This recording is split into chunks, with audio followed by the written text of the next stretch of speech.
Good morning, everyone, and welcome to your final activity for World Lit. You made it. Today, I'm just going to be explaining what you're going to be doing for the Culminating Socratic Seminar. I know that sometimes when you get a document that's just, riddled with text, it's hard to focus in on what you need to do. So I wanted to take this time to explain everything very clearly and make sure that I didn't miss anything. So here we go.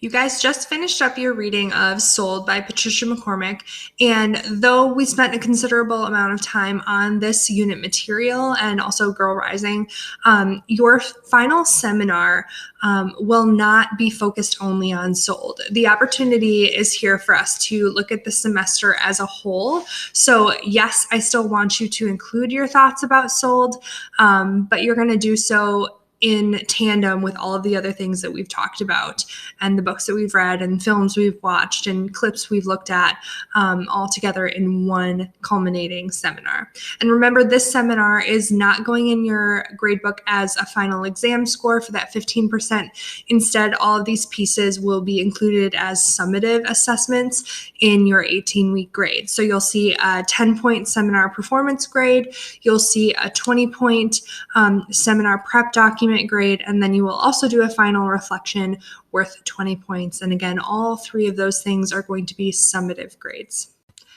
The first thing that you guys are going to do for this culminating seminar is to read a short story called Hey Come On Out by Shinichi Hoshi. And I've been using this short story for the final exam seminar for a few years now, and it's just, in my opinion, the perfect way to think about the semester altogether.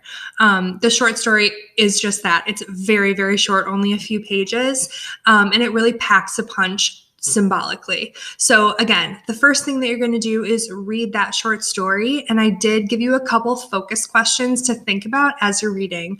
And those are, what does this piece say about the global mindset? And what do you think Hoshi's message really is? And then also, how can you connect this short story to all of the other pieces that you've read and looked at throughout the semester?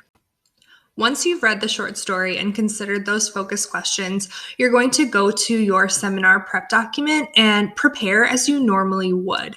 The only difference is you're really taking the short story and using it as an access point to think about the other pieces that we've covered in the semester. So it's not like you're choosing a topic of interest this time.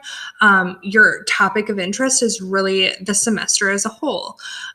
So those 5 pieces of preparation that you'll do really have to do with how the short story deepens your understanding about the semester as a whole and everything else that we've studied. One of the questions that comes up most often from students when they start to work on this and prepare their seminar document is, am I supposed to focus on the short story, or can I talk about like individual books? And the answer to that is yes, both. You can talk about the short story. That's usually how seminar begins with this final seminar. Kids like to kind of analyze the short story and think about the symbolism. And once you read it, you'll understand why. They kind of like to come to a consensus about what the end of the story really means. So that takes a few minutes of the seminar time. But then the rest of the seminar is your opportunity to talk about like your thoughts on the semester content and the activities and the structuring and just your experience in the class altogether. So yes, you want to talk about the short story, so prepare some pieces about that, but you can also think about the semester as a whole. And that's why in your seminar document, I included the questions from the final reflection. So you can be ready to talk about your thoughts and just your experience from, when do we start? January until now here in the end of May and the beginning of June.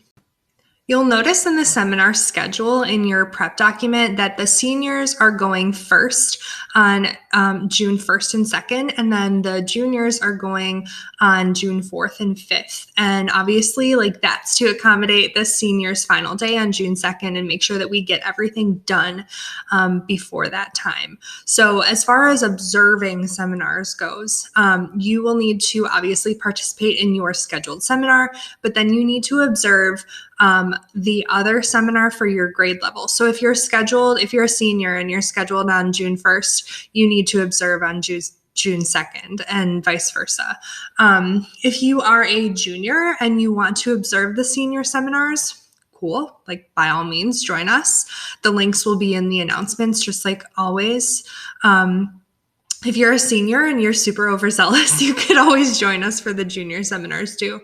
But the requirement that you'll also see reflected in your document is that you need to attend your scheduled seminar and observe one other. And as far as the notes are concerned, you need to take notes on your thoughts for your seminar and then the one you're observing, and that's it. So that's what your your in-seminar notes column looks like in the document. Lastly, you'll notice that the seminar indicators or things that you'll do and say during seminar look a little bit different in Class Dojo this time, because I'm not asking you to like zoom in on a particular book. I'm asking you to zoom out and talk about the semester altogether. So do be sure to look at those grading indicators in your document, because they include things like addresses global mindset and talks about the course structuring or content. So there are some things that are a little different, and I just want to make sure that you know about that going in. But the hot seat will still be available, and some of those pieces that I normally use are still in there as well. So just take a look. Okay, so seminars will run as normally, at least in virtual learning. We're going to do them in Google Meet again. That went really, really well, in my opinion. I think it just went smoothly. So we're going to continue with that for our final seminars. I'm introducing this to you now on Tuesday, just so that you can have the information if you wanted to get a jump start on it, even though you do still have a couple days worth of sold materials to work with. On Friday this week, the entire class period is dedicated to your preparation of this stuff for the culminating seminar. So you can either get a jump on it now if you want, or you can wait till Friday, because you will have that time. But I just wanted to make sure that those of you who are busy and are really struggling to manage your time well have this stuff now. So again, Friday will be dedicated to all of this culminating seminar stuff, and we will begin our seminars next week on June 1st. So I can't wait. I love this final seminar. I love hearing your thoughts about the semester as a whole, and growth and mindset and all of that. So I very much look forward to it. And please, please let me know if you have any questions. See you later.